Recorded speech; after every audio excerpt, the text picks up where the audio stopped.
El sol de octubre se filtraba tímidamente entre las nubes grises que cubrían Madrid esa mañana del 12 de octubre de 2024, como si el cielo mismo dudara en iluminar un día que prometía ser tan festivo como controvertido. La capital española bullía con el trajín habitual de la fiesta nacional, un ritual anual que mezcla el orgullo patrio con el aroma a churros y el eco distante de tambores militares. Las calles aledañas a la Plaza de Cibeles y el Paseo de la Castellana se llenaban de familias con banderas en las manos, abuelos contando anécdotas de desfiles pasados y jóvenes que, entre selfies y stories de Instagram, debatían si el Día de la Hispanidad era más un homenaje a Colón o una excusa para saltarse el trabajo. Pero bajo esa capa de normalidad, flotaba una tensión palpable, como el zumbido de una colmena antes de que alguien robe la miel.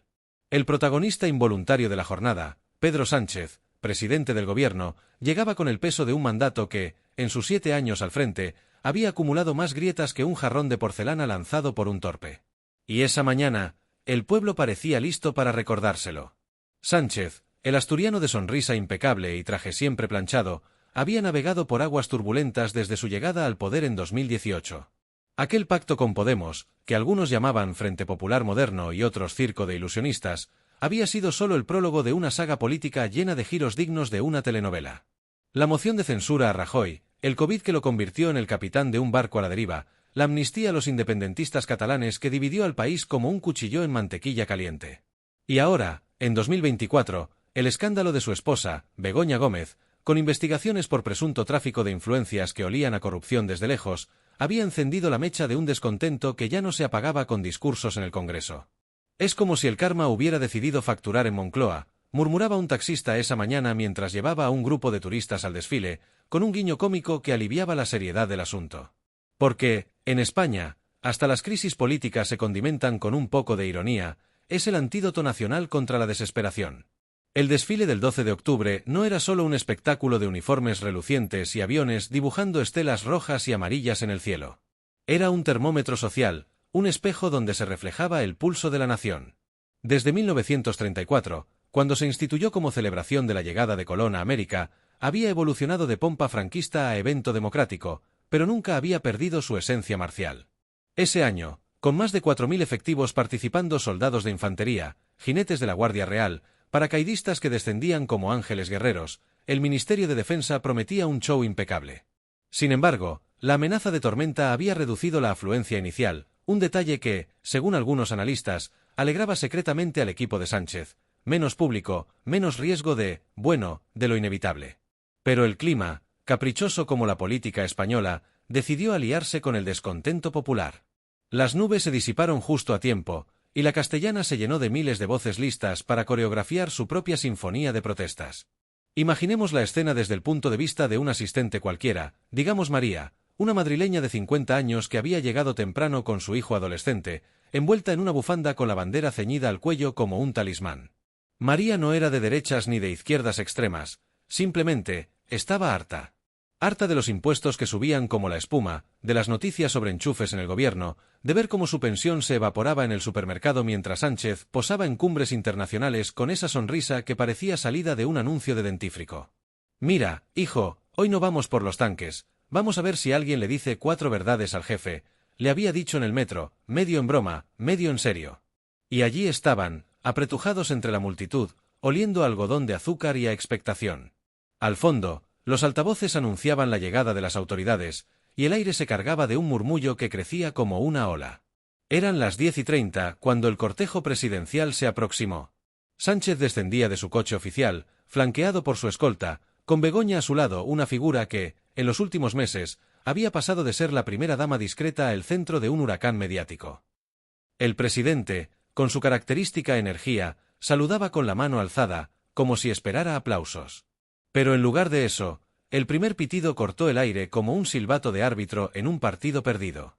Fue aislado al principio, un pi-2, que podría haber sido de un niño jugando, pero pronto se multiplicó. Decenas, cientos de voces se unieron en una cacofonía ensordecedora, pitos agudos, silbidos prolongados, y luego los gritos. «Dimite ya», retumbó primero desde un grupo cerca de la tribuna de autoridades, propagándose como un incendio forestal.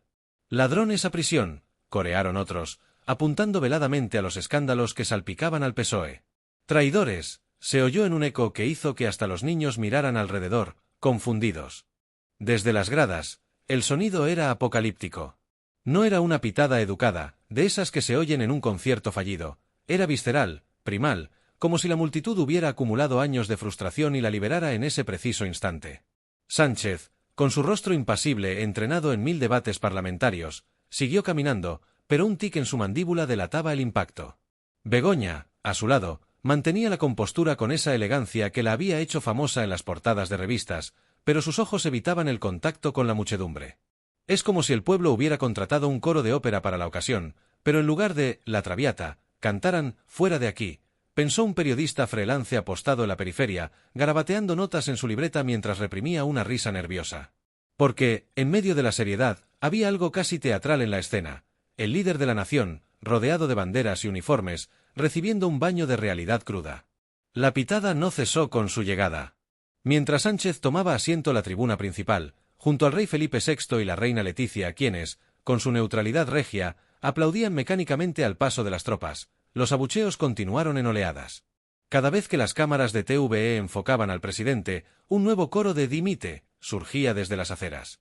Era histórico, decían los comentaristas en directo, la más ruidosa desde la era Aznar, cuando las protestas por la guerra de Irak habían convertido el desfile en un campo de batalla verbal.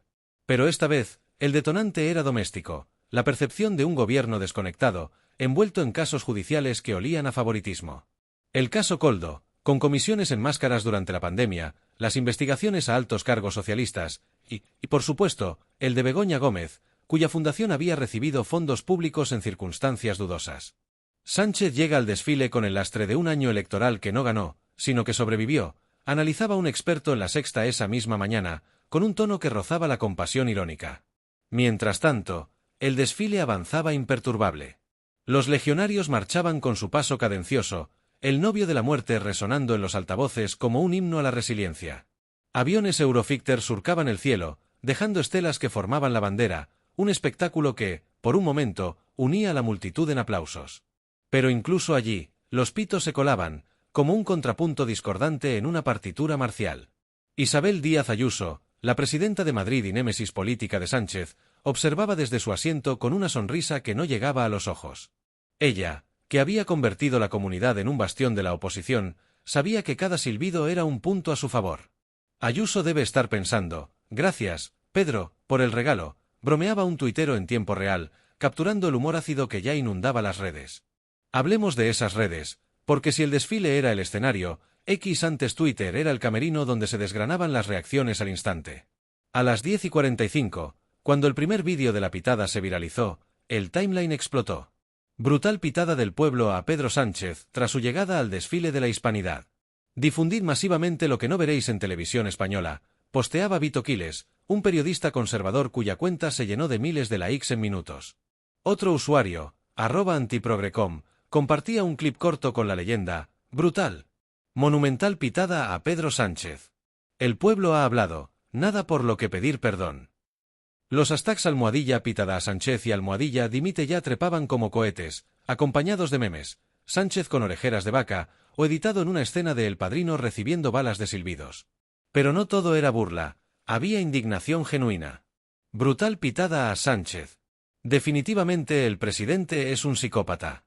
Ninguna persona normal podría resistir tanto rechazo, escribía Francisco Rubiales, un doctor en periodismo que capturaba el sentir de muchos, un líder aislado en su burbuja de poder. En el otro lado del espectro, los fieles al gobierno minimizaban. Es lo de siempre, 4 ultras pagados por Ayuso, tuiteaba un diputado socialista, mientras portales como El País publicaban análisis que hablaban de tradición de pitos en actos oficiales, como si fuera un folclore inofensivo. Pero las cifras no mentían, vídeos en YouTube acumulaban millones de vistas en horas, con títulos como Pitos e insultos a Sánchez en el desfile o Pedro Sánchez, pitado y abucheado a su llegada. TikTok e Instagram se sumaban al festín, con reels que editaban la pitada al ritmo de Bohemian Rhapsody, el Galileo convirtiéndose en Dimiteo. Era el humor de la era digital, ligero, viral, pero con un fondo de amargura que recordaba que, detrás de los likes, había un país dividido. Regresemos a la tribuna. Mientras los paracaidistas aterrizaban con precisión quirúrgica en la plaza, Sánchez intercambiaba palabras discretas con el rey. Felipe VI, custodio de la unidad que tanto le había costado defender en los últimos años, mantenía su expresión estoica, pero un leve gesto de cabeza sugería empatía. Leticia, radiante en un vestido rojo que evocaba la bandera, aplaudía con gracia, como si los pitos fueran solo un ruido de fondo. Al lado, el líder de la oposición, Alberto Núñez Feijóo, observaba con satisfacción contenida. Feijóo, que había liderado una moción de censura fallida meses antes, veía en esa pitada un termómetro de su propia popularidad creciente. Es el eco de las urnas que Sánchez ignora, comentaría más tarde en una rueda de prensa, con un tono que rozaba la profecía. ¿Pero qué pasaba por la cabeza del presidente en ese momento? Sánchez, psicólogo de formación, era maestro en el arte de la disociación. En su libro Manual de Resistencia, había narrado cómo había superado traiciones internas y derrotas electorales con una mezcla de estoicismo y ambición. Esa mañana, mientras los helicópteros rugían sobre su cabeza, probablemente repasaba mentalmente su discurso posterior, un alegato a la diversidad, a la España plural, ignorando que la pluralidad incluía también a quienes lo repudiaban. Sánchez camina como si los pitos fueran aplausos mal sincronizados, ironizaba un columnista en El Mundo esa tarde, capturando esa desconexión que tanto fascinaba y frustraba a los observadores. El desfile culminó con el desfile aéreo, un ballet de F-18 y helicópteros que dejó al público boquiabierto, al menos por unos minutos. Los aplausos fueron sinceros entonces, un respiro en la tormenta verbal. Pero al bajar de la tribuna, Sánchez se enfrentó a una segunda oleada. Manifestantes organizados por Vox y otros grupos conservadores habían montado un muro de pitidos al final del recorrido. «¡Fuera, traidor! España no se rinde», coreaban, con banderas ondeando como alas de cóndor enfurecido. Begoña, caminando a su lado, apretaba el paso, su rostro una máscara de serenidad que ocultaba el torbellino interior. El caso que la involucraba, abierto por la Fiscalía por presuntos delitos de corrupción, había convertido cada aparición pública en una ruleta rusa mediática. Es como si Begoña hubiera pasado de ser la reina de las selfies a la villana de un thriller político, reflexionaba una feminista en redes, con un humor que intentaba desdramatizar lo que muchos veían como un linchamiento sexista. Mientras el presidente se alejaba en su coche, la multitud se dispersaba en un caos organizado, familias hacia el retiro, activistas hacia bares para comentar la jugada y periodistas hacia sus redacciones para diseccionar el momento. En las tertulias de mediodía, el tema dominaba. En Antena 3, Ana Rosa Quintana lo calificaba de humillación histórica, con invitados que comparaban la escena con la pitada a Zapatero en 2004 por Irak. En TVE, más cautos, hablaban de reacciones encontradas, pero incluso allí, el vídeo se colaba en bucle. Internacionalmente, The Guardian lo mencionaba como el rechazo público a Sánchez en su fiesta nacional, un titular seco que ocultaba la complejidad de un país donde el desfile es tanto celebración como catarsis. La tarde trajo más ecos. En Ferraz, sede del PSOE, los militantes cerraban filas. «Es el ruido de la derecha cavernícola», declaraba un portavoz, minimizando lo que las encuestas ya señalaban como un desgaste del 40% de aprobación para Sánchez. En Génova, cuartel del PP, Feijóo convocaba una rueda de prensa improvisada. «El pueblo ha hablado alto y claro. Sánchez debe dimitir o convocar elecciones». Ayuso, desde Sol, tuiteaba una foto del desfile con la leyenda «España unida, nunca vencida», un dardo envenenado que sumaba 50.000 likes en una hora. Y en las calles, conversaciones espontáneas. «Oye, ¿viste la cara de Sánchez? Parecía que le habían pinchado el ego con un alfiler», decía un grupo de amigos en una terraza, riendo para no llorar ante la polarización que gangrenaba el país. Pero vayamos más allá del día, porque una pitada, por monumental que sea, es solo un capítulo en la novela interminable de la política española. Recordemos 2018, cuando Sánchez juraba su cargo en un palacio de la Zarzuela casi vacío, rodeado de independentistas que él mismo había liberado años después. O 2023, con la victoria pírrica del PSOE en unas generales donde el voto útil salvó los muebles. Esta pitada del 12 de octubre era el síntoma de un mal crónico, la desconexión entre la Moncloa y la calle. Economistas hablaban de un PIB estancado, con inflación que mordía los bolsillos de la clase media. Inmigrantes irregulares llegaban en pateras mientras el gobierno debatía pactos con Marruecos. Y el independentismo catalán, amnistiado pero no reconciliado, seguía siendo una espina clavada. Sánchez gobierna para el futuro que él imagina, no para el presente que sufrimos, resumía un economista en El País, con un tono que equilibraba crítica y análisis. En las horas siguientes, las redes se convirtieron en un campo minado de opiniones. Un usuario, @mmardols, posteaba un vídeo con gritos de «ladrones a prisión y traidor», dirigido a Sánchez y Begoña, acumulando reposts como si fuera un hit de Spotify.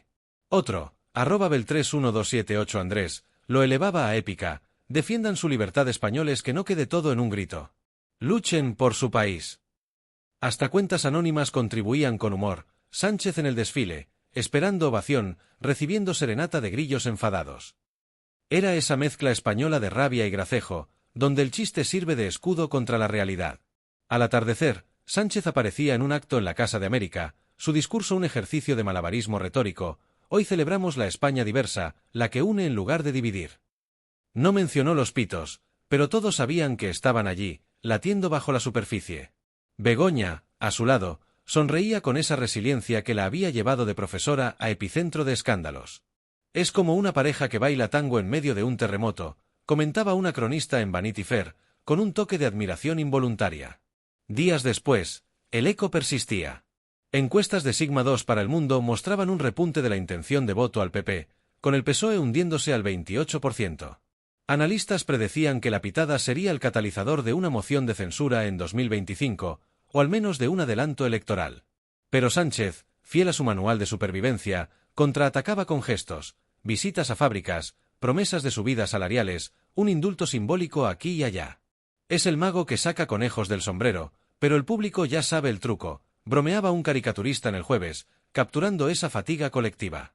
Y así, el 12 de octubre de 2024 se convirtió en un hito, no solo por los tanques y los aviones, sino por esa voz colectiva que retumbó «dimite ya», como un trueno en la fiesta. No fue el fin de Sánchez, pocos creían que lo fuera, pero sí un recordatorio de que en democracia, el poder no es un trono inamovible, sino un préstamo revocable.